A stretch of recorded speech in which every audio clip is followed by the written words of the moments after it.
The train, for its type, is the most powerful vehicle on land. And the engines of Sodor are the power behind the docks, industries and branch lines that make up the world-renowned Northwestern Railway. These are the stories of Sodor.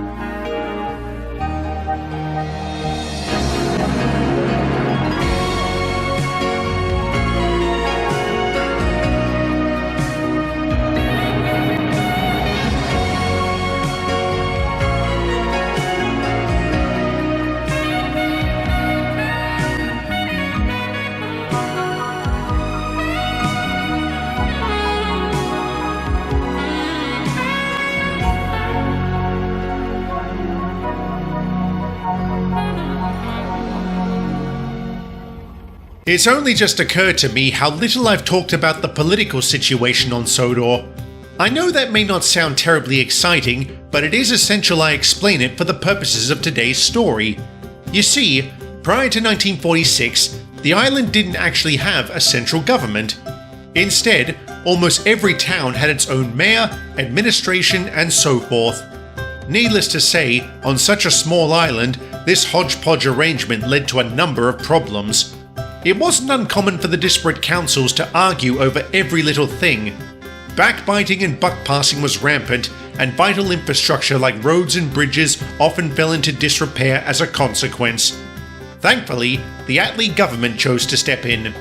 Apart from nationalising several industries, they also set about amalgamating the various councils of Great Britain into larger ones. This included Sodor, and on September 20th, 1946, the Sodor Council was sworn in. It was also on that day the island's capital city was officially declared, and it surprised a great many of us. Vicarstown? Really? Why are you in such disbelief, Henry?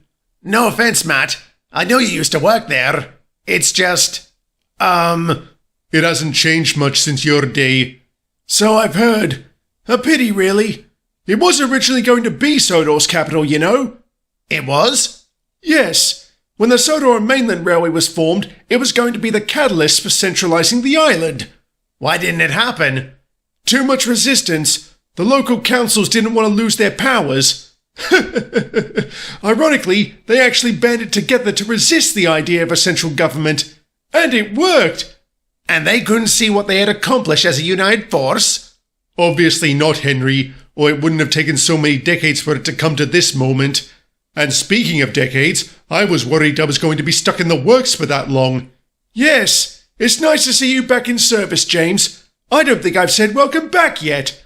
Thank you, Matt. I'm certainly glad to be back. And astounded the Fat Controller of all people has taken over. I just wish he hadn't run Corbett out before I had a chance to tear into him. Run him out? What do you mean? Oh, hadn't you heard? Corbett resigned. Freeman too. They did? I thought Sir Topham was going to keep them on. That was the plan, but they ended up resigning a couple of weeks ago. No one really knows why, but there are all sorts of rumours, often accompanied by the words embezzlement and philanderer. And you can't tell me that wasn't by design on the Fat Controller's part. How could it be? He said to all of us he wanted them to stay on. Then why tell us in the first place that he was aware of their improprieties? Why say such a thing publicly if it wasn't meant to stir up conversation and inquiries? I guess you have a point, James. Whatever the truth, I doubt we'll ever know. But we will know what the Fat Controller is planning tonight at Brendam. What's happening at Brendam? James and I have to spend the night there. The Fat Controller said he was going to pop by to make an important announcement. And we're taking bets on the subject. You want in, Matt? Using what? It's not like I carry any money. And what good is money to an engine anyway? Oh, we're using something far more valuable than cash. What? Bragging rights. So you can see why James is so keen to win. Shut up, Henry. Alright, lads. And lasses, finalise your bets. I'll wager on a new engine, the opening of a new branch line, new rolling stock, the closure of a station, the building of a new mine. And I'm betting on a reshuffle. What exactly do you mean by a reshuffle, James? I mean, perhaps we'll finally get some consistency in our duties. No more of this everybody does everything nonsense. I don't see why that would bother you, James. You are a mixed traffic engine after all. Yes, but that's what I was built for. I'm talking about the likes of Gordon pulling goods trains or Peter taking coaches. I don't mind doing that. It makes a nice change. I agree. Our versatility proves our worth. Why are you wagering on a reshuffle anyway, James? Do you know something? Indeed. I made some inquiries, and throughout his career, every time the Fact Controller was appointed manager of a particular region, he always started his tenure by assigning specific jobs for his engines and people. So you lot had best be prepared for my inevitable triumph. Oh, keep dreaming it's your winning, mate. Well, we're about to find out. Good evening, engines. How are things? Very good, sir. How are you settling into life on Sodor? Quite easily, I'm pleased to say. The people here truly are wonderful. I feel right at home. And you lot have certainly made the transition easier. So thank you for that. No problem, sir.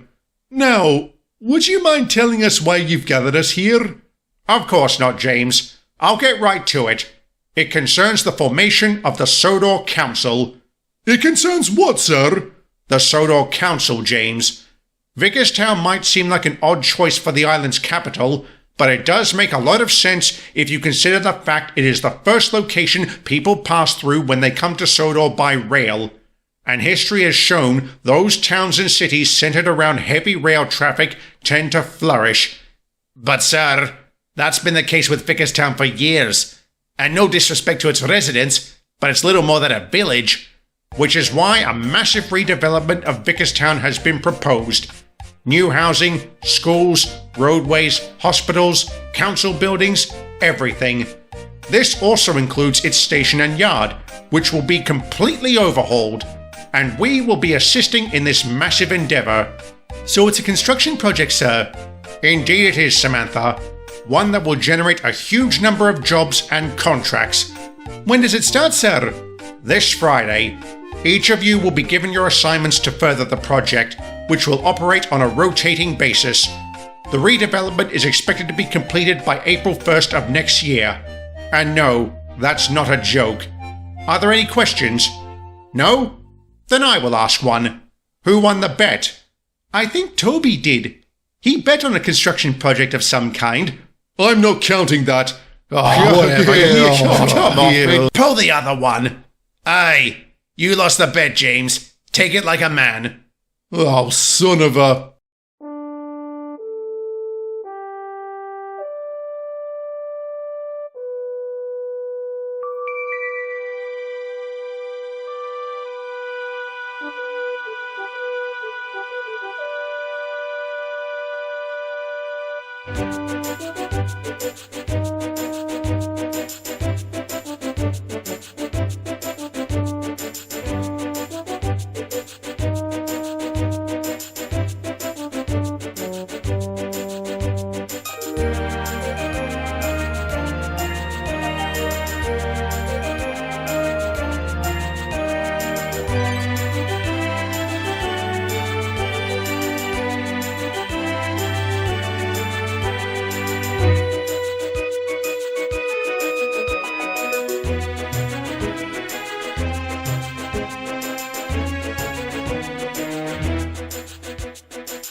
What was that, Thomas? The station at Vickerstown burnt down! But how? I don't know, but there's nothing left but ashes. Goodness, that's awful. I don't know what to say. How about April Fools? Why would I... Wait, what? See you later, Gordon. Why, that little rapscallion, when I get my hands on him... You don't have hands, Gordon. It's a figure of speech, you half-wit. Half-wit, eh? At least I was smart enough to know Thomas was joking. So you do know at least one thing, Eric. Amazing. Oh, lay off him, Gordon, you galloping sausage. Phew! Marvellous. It must be insulting Gordon Day again. All right, engines. That's enough. Oh, Sir Topham, we weren't expecting you this evening. Well, I had a couple of announcements to make. First, I want to congratulate you all on your fantastic performance these past few months. The Sodor Council was amazed by your efforts and will be formally acknowledging them tomorrow during the ribbon-cutting ceremony at the town hall. And the second point? You're not going to like it much, James. Why not, sir? Because you would have been right in that wager you made. You were just wrong in the timing. You mean? Yes, indeed. A reshuffle is about to happen. What sort of reshuffle, sir? The kind intended to streamline operations here on Sodor. One of the many things I admire about non-faceless engines is your versatility. Even when built to carry out specific jobs, you are always willing and able to do more. We're only doing our jobs, sir. Except, you haven't really been, Henry. I've reviewed your records extensively, and it seems to me that your willingness to take on jobs outside your purview has led to an overall drop in efficiency. Please don't misunderstand. I am not blaming you for this. As you said, Henry, you were just doing your jobs. I'm a bit confused, sir. What exactly are you getting at? To get to the point, I have decided to assign certain engines certain jobs to certain regions of the island. That way, each part of Sodor will be serviced effectively. I will begin with the mainline fleet. Gordon and Reginald, you will handle passenger trains. Henry and Peter, goods work. And mixed traffic duties for Donald and James. Is there to be a shunter for Knapford, sir? There is, Gordon. I have decided to appoint Samantha. A most excellent choice, sir. I knew you'd say that, Reggie. What about the rest of the lads, sir? Where will they be working? To the newly constituted mainline fleet of Sodor, the Fat Controller outlined the rest of the appointments. Thomas, Percy and Toby were assigned to the Farquhar branch. Eric and I were transferred to the Brendan branch to work alongside Douglas, Diesel and Adam, with Peckett becoming the shunter for Vickerstown. All of us quickly settled into our new roles. Indeed, it was nice to have some consistency in our work. However, that wasn't to say there weren't problems.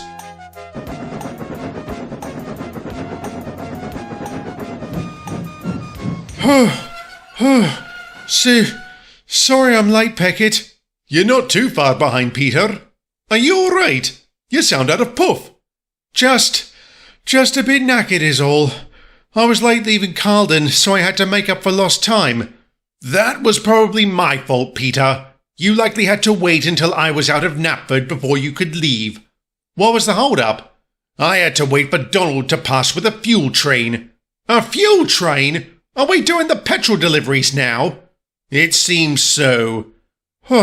Blimey, the Fat Controller's got us on a tight schedule. Indeed. Or maybe it just seems that way since it's new. Perhaps we'll settle into it in time. I hope so.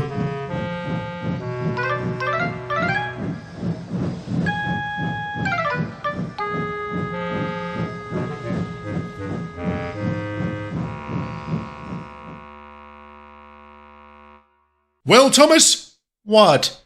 You're 5 minutes late. Because of that, you've thrown out the timetable. Now I'm going to be late at every station between here and Croven's Gate. Oh, sorry, James. What's the matter with you? Why do you care? I care in that if this is going to be a habit, that it'll keep affecting you and your precious timetable. You know what, James? You're a real prat.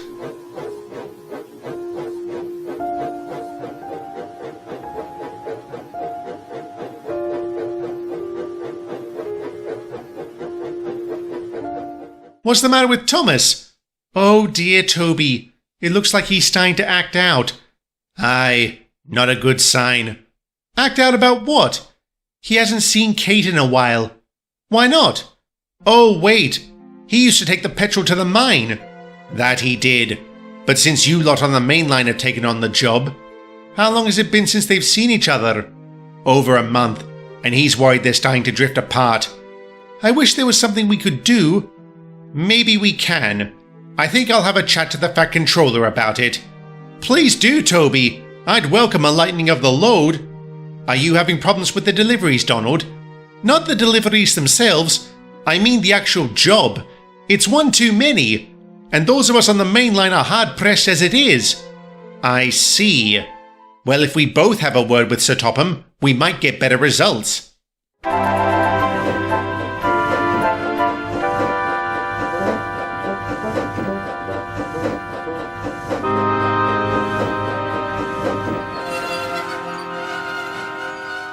Hello, Toby. Hello, Sir Topham. What brings you out this way? Just checking to see how the reshuffle is working. Or if it isn't. Have there been problems, sir? I am slightly concerned for the mainline crew. I think I may have erred in assigning them the jobs they have. It's funny you should say such a thing, sir. I wanted to speak to you about that. The mainline's workload? Partly, sir. But first, I need to broach another topic with you. It's about Thomas. Yes, I heard about the little spat he and James had earlier. You did, sir? Some of the passengers complained. I'll be speaking to him about why he acted the way he did. I can save you a bit of time there, Sir Topham. You can? How? Morning, Sir Topham. Good morning, Thomas. How are you? A bit nervous and confused, sir. The station master said you wanted to speak to me? Yes. I wanted to tell you I heard about your argument with James yesterday. I came to find out the reason behind it, but I've since been made aware of what it is. Oh. Thomas, I understand the feeling. Being separated from someone you love is not an easy thing to live with. But it's important we not take our frustrations out on others. It's hardly fair to them, is it? No, sir. It isn't. I'm sorry. It won't happen again. I swear. Very good. Now, having said that, I've been giving some thought about the current workload assigned to the main line. I think it's becoming too much. And it just so happens they also agree. Donald had a word with me last night and suggested that I should transfer the fuel delivery runs to your group on the Farquhar branch. I've decided to act on this recommendation. You have, sir? Now don't go getting overly excited, Thomas. I am not doing this solely for your benefit. The point was made that you, Percy and Toby have a lot of experience in delivering the petrol, which is why I am willing to give your crew this remit. However, if I find this begins to adversely affect your ability to carry out your assigned duties, I will be forced to make other arrangements. I understand, sir. Don't worry, we won't let you down. Good to hear. There's a fuel train that needs to be taken to the mines today. That is your first job. See to it at once. Yes, sir. Thank you, sir. I can only imagine how quickly Thomas must have moved to pick up those tankers. He collected his train on time and made good progress down the main line. However, this delivery wouldn't go exactly to plan. Arriving at Knapford Station, he was forced to stop as a faulty set of points was blocking his way. As he waited, sizzling and fuming all the while, a very curious thing happened to our number one. But that is a story for another day.